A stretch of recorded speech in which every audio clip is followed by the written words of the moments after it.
Hello friends and welcome back to my channel. In previous video we have seen how you can read an input in a bash shell and how you can add these numbers and how you can access the value of numbers and print the result into a bash shell. So in this video we are going to see how you can apply an if-else statement in a bash shell.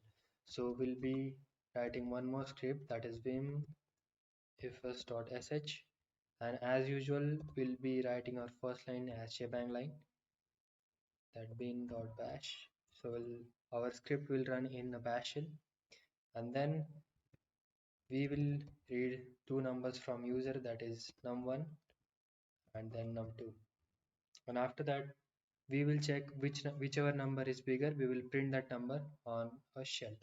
So if, then again we have to give a square bracket, we have to give a space and then square bracket.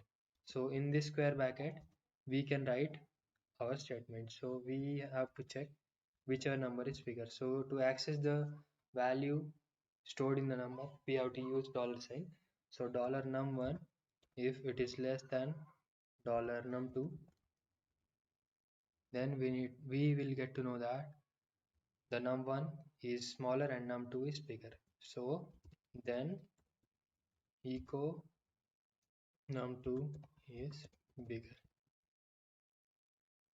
So we'll directly print num2 is bigger, and else will echo num1 is bigger. And then to end the statements, if else statement, we need to write fi, that is 5, the reverse order of if, that is if fi. And for the first statement we need to write then, as you have seen, and we can echo it, or whatever statement we need to write we can write it. And in the else part we need to start with else, and as I've told you before, spaces are very important in shell script.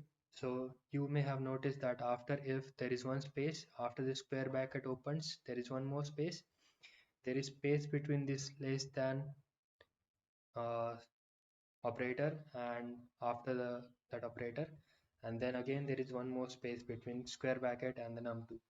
So whatever the square bracket is there, that is called as test. So you can also get to know about more of these operators like I've used here, that is less than. So it is similar to the operator which you use in C language, but we have to write it like this in shell.